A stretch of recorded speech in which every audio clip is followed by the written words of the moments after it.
In year one, we took the biggest risk of our lives. We spent nearly everything we had, €30,000, on an abandoned stone house in rural Portugal.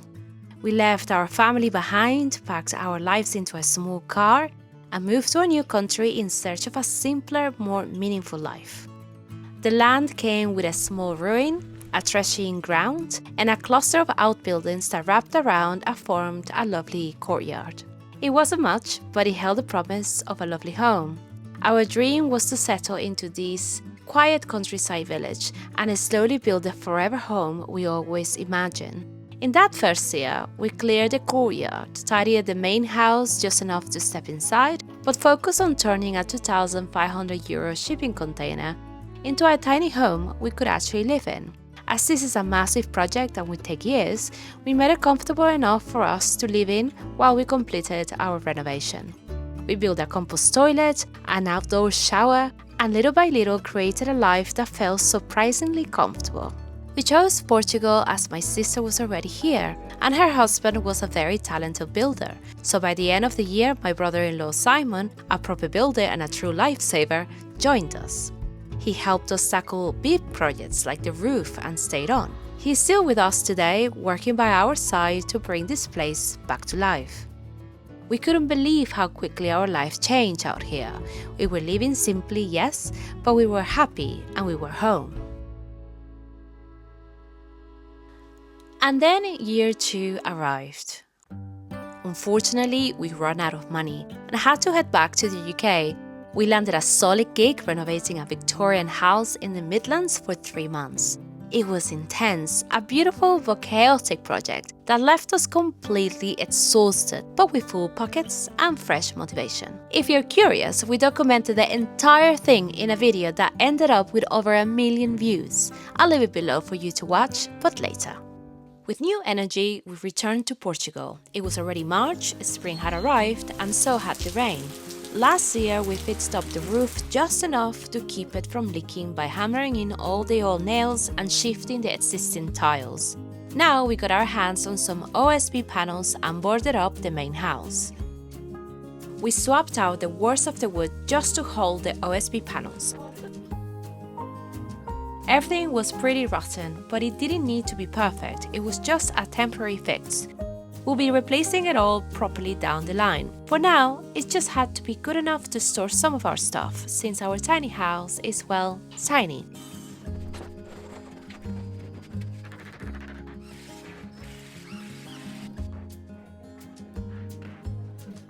We even wired in some electricity, added a few lights and gave it a good clean, just enough to make it usable for storage.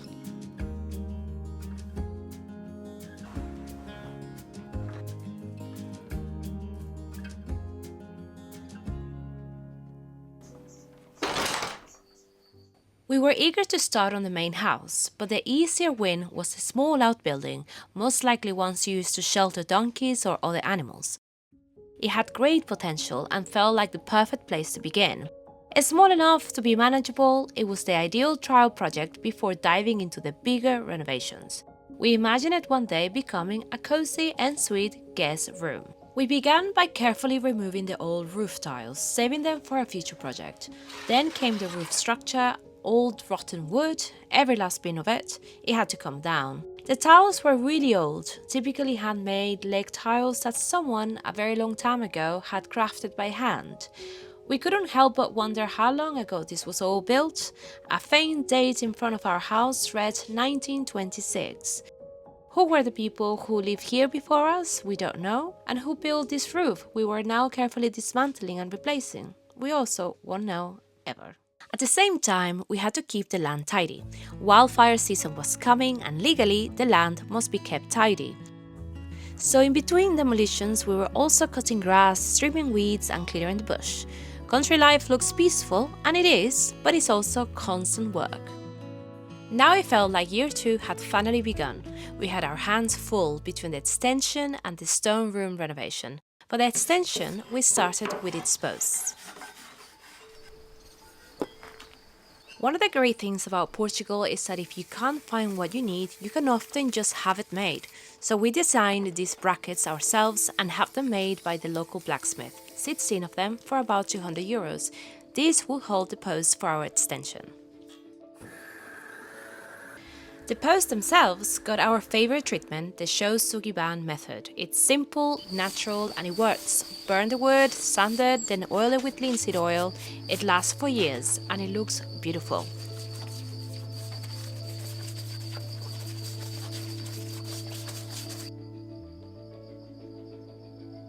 Once the posts were ready, we started building the frame. Unlike year one, this time we used cylindrical forms for the concrete foundations. Much quicker and easier to set up. Once secured, we could go ahead and add the metal brackets.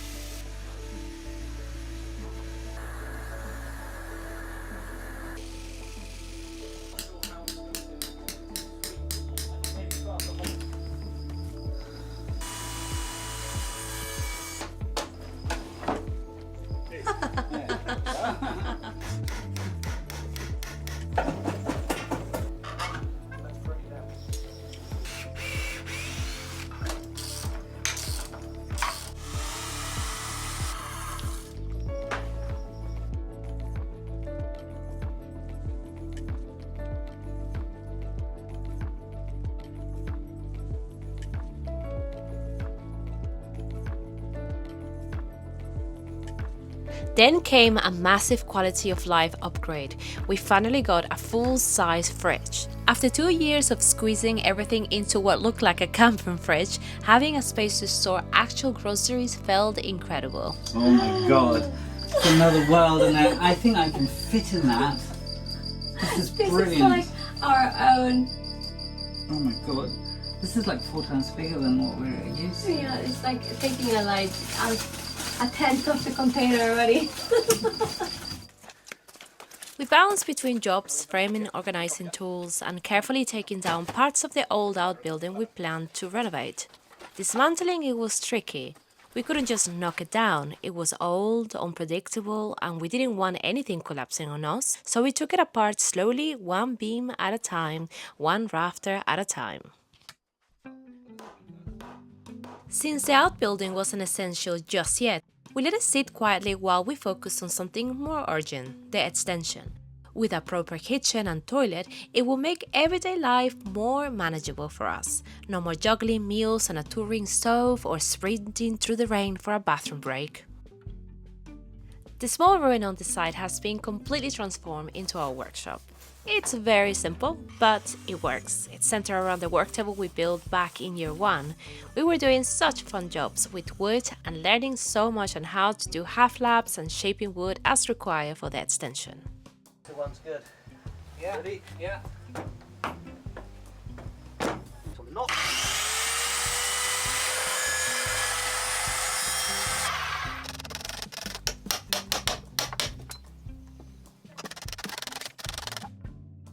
We moved on to build the floor frame, measuring, cutting and checking levels over and over. It was repetitive, but it's strangely satisfying. Little by little, the bones of the extension began to take shape.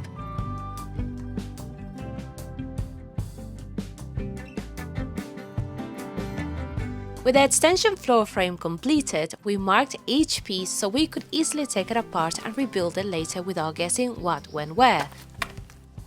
Then we shift the focus to the ground underneath, clearing it for all the underground pipework.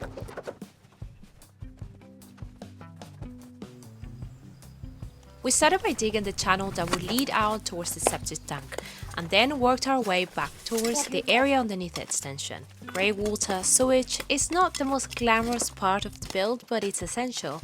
The plan was to send the sewage to a septic tank and the grey water from the sink and shower out throughout a simple soakaway. Digging took a long time. The soil here is more rocks than dirt, and every spadeful felt like a battle.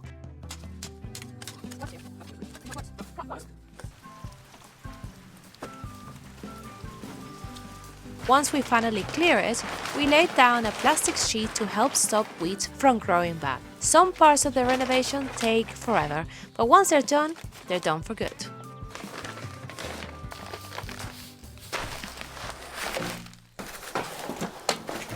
The first bit went on really easy. Yeah.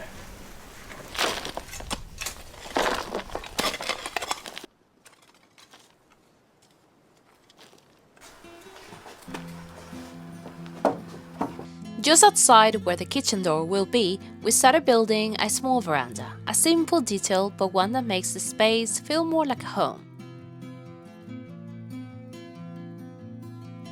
We used stone and groove pine and gave it a good coat of maritime grade varnish to help it stand up to Portugal's wet winters and blazing summers.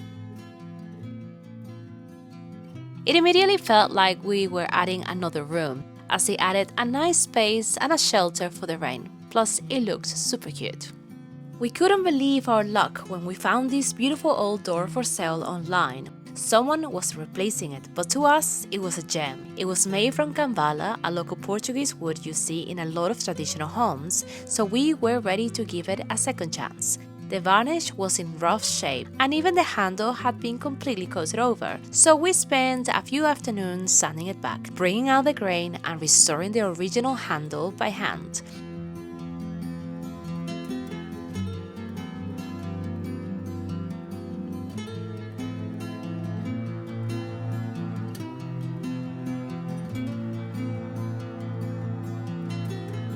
It'll be our main door for the container, and it already feels like it's part of the story of this place.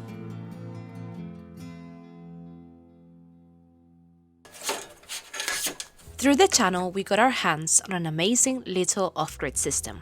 A fantastic setup that included solar panels and a central board where everything was wired in. Simple, efficient, and easy to use. After hooking everything up, we finally had something we've been dreaming about for ages, a real oven in the kitchen. And of course, the first thing we made was a carrot cake, because priorities. We finished the extension frame just enough to free up a bit more space inside the container and move the sink outdoors. That small change made the cooking space feel a bit bigger, and honestly, even half a square meter feels huge in a place so small. One of the things we loved the most about the property was the old stone ground near the container. It was full of character, but so uneven that everyone kept tripping over it. To sort it out, we framed the area with concrete blocks, lifted every stone by hand, and stored them safely for later use. The plan is to relay the same stones as a new level floor, packing the void underneath with rubble from the outbuilding demolition so the finished surface lines up with the bottom of the container.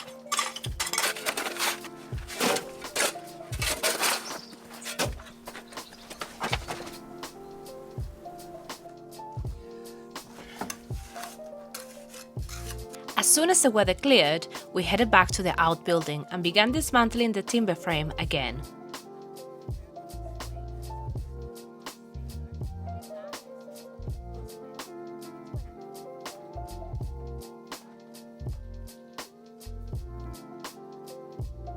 It was slow, careful work, pride, tap weight, yet every so often a whole section will pop loose with a satisfying crack. And we grinned like kids. Still, the stakes were high. One wrong move and the whole thing's could pancake or worse come down on top of us. Ready? Yeah, 1, 2, 3.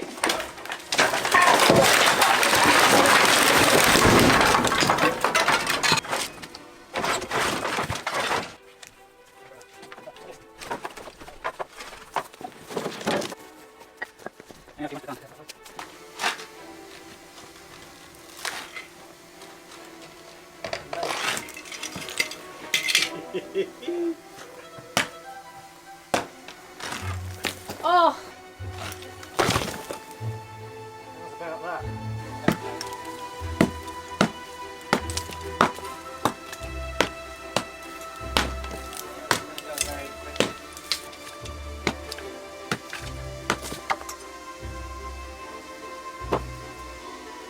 Yeah, book one.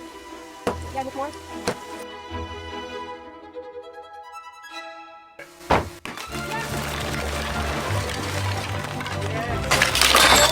Yes! Come on! Oh my god!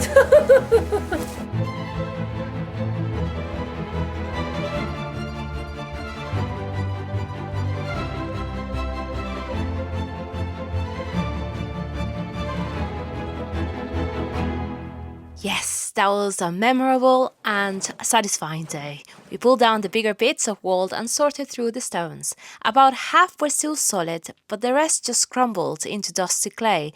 We stacked the good ones to one side so we can use them later when we rebuild the walls.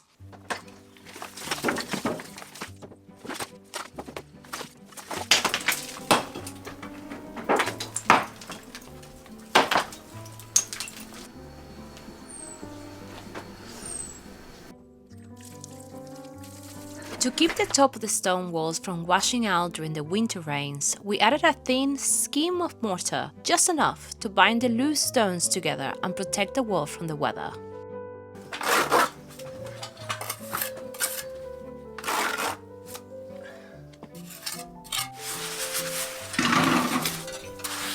The more the wall we took down, the more we cleared, separating the good stones from the bad.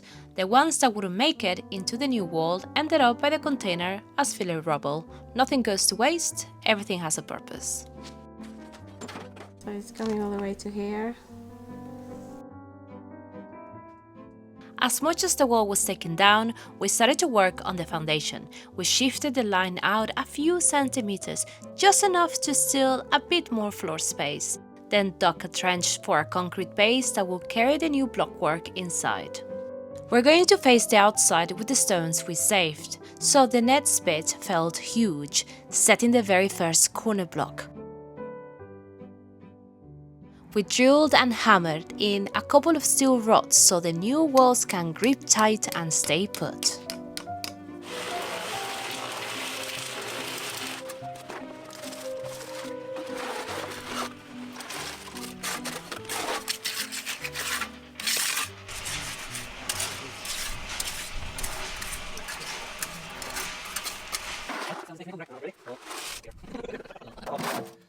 Good job. After the footing cured, we finally started stacking the first blocks.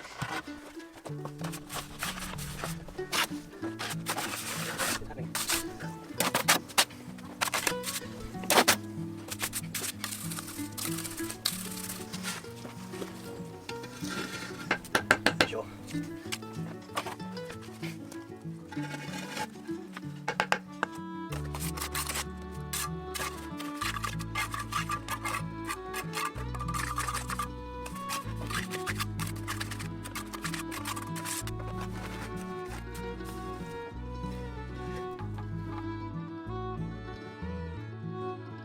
Knocking out a bit more of the old stone for the doorway felt very exciting as well. Suddenly, we could see where people would walk in one day. We braced the opening with some scrap timber to keep it square, crossed our fingers and poured the new doorway in place. Things like this really.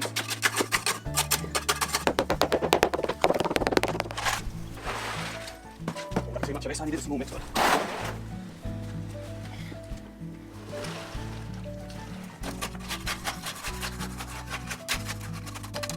After a solid stretch from the outbuilding, we took a breather and turned back to the container. We wrapped the top into ungrooved boards, gave them a quick coat of varnish, then burned a slim strip of wood in shosogiban style to frame the edge. So I can't see that end. A few rafters later, the new roof tiles clicked into place and the little station finally looked like it belonged. And back to the stone room again. That back wall here has been leaning out for years, so we took it down to a safe height and started rebuilding it properly. And before stacking any new stones, we set a simple wooden frame where the window will go one day, so we could build right around it and keep the opening nice and square. Go say hello, have a cup of tea, have a chat, talk about philosophical things. Perfect. Then we moved on to the entrance wall. One side is the stone and the other is concrete blocks, both tied into that same big cornerstone we set earlier, keeping everything strong and connected.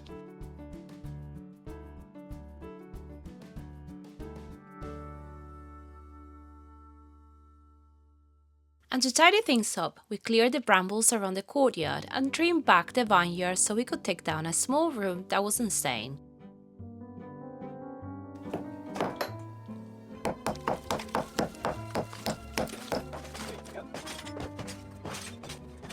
As we removed the walls, the building next to it started to shift, and not in a good way. We were worried it might collapse and bring the roof down with it, so we gave it a gentle nudge and down it came.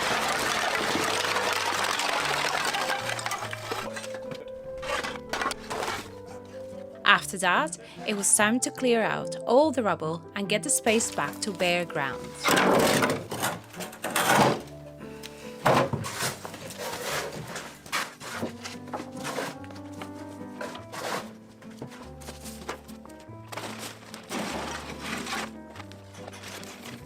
They might as well take down the roof next to that wall. It was in pretty rough shape and it felt like it could give way at any moment. It was important to keep the site safe for everyone, so down it came before it caused any trouble. Better to take it down on our terms than let it surprise us later.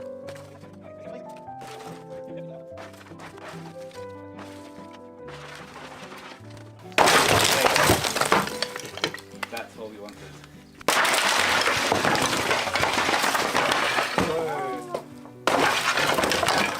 That one over there.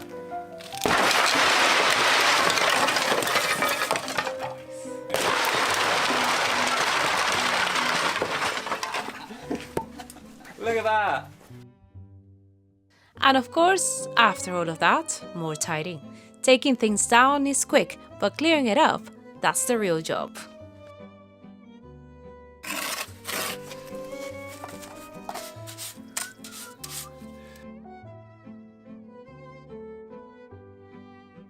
And all the units were wood, rotten, riddled with termites or just crumbling to dust, was burned. It's no good for anything, not even a wood burner. It just goes up in a flash. The good timber though, we stacked it aside for winter. Basically, if it snapped like a breadstick, it was firewood. With the stones out, we could finally level the floor. Weeks of rain had packed the clay so tight, it looked almost perfectly flagged, great for pictures but terrible for digging. While Omar started digging the trenches for the waste pipes, Simon worked on adding some rebar into the corner to give the inner walls a bit more strength.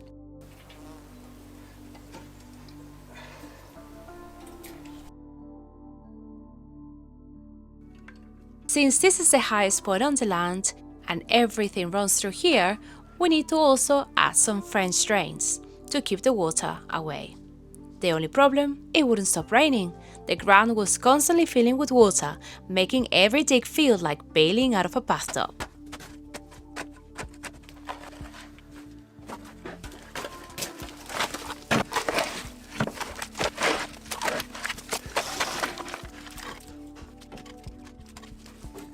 And with all the rain, we didn't just end up with a pipework channel, we accidentally built our own little Venice.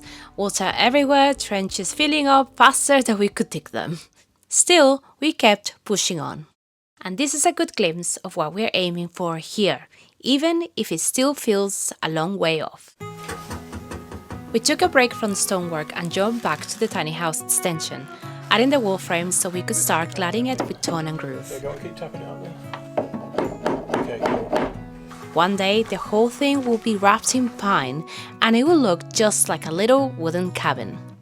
We're not there yet, but you can already start to picture it.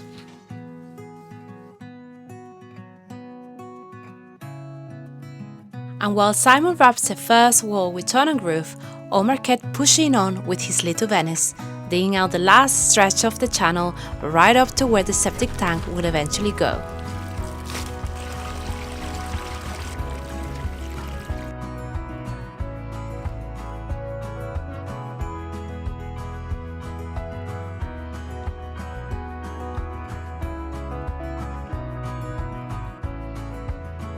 At this point, there is a bit of a time jump in the build.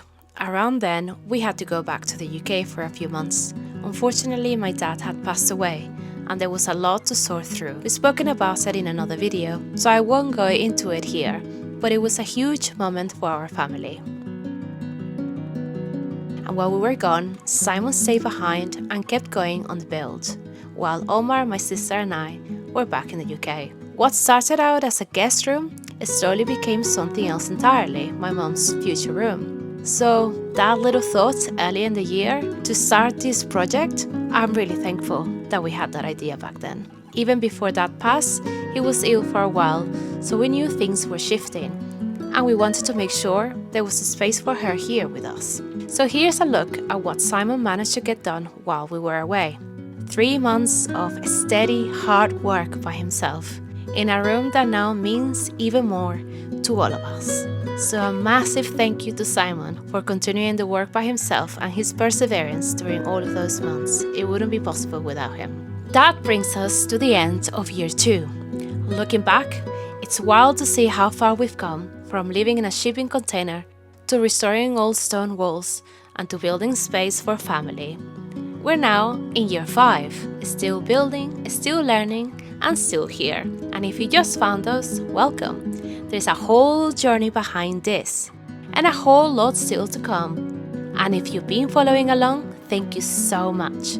You've been with us through a lot more than just dust and bricks. And if you want to see what happens next, year 3 is coming soon.